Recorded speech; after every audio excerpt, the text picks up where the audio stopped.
আজ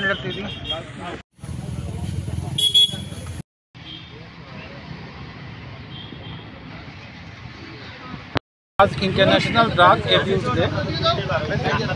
তো আমরা এখানে ধর্মনগরের কৃষ্ণপুর স্কুলের সামনে একটা গাড়িকে ডিটেইন করি। সেই গাড়িতে তল্লাশি চালিয়ে টোটাল 17 পাওয়া গেছে প্যাকেট সাবানের কেস। 17 প্যাকেটে 200 গ্রামের উপর আমরা হিরোইন পেয়েছি, বিশুদ্ধ হিরোইন, যেটার বাজার মূল্য প্রায় 2 কোটি টাকার উপরে। 2 জনকে অ্যারেস্ট করা হয়েছে।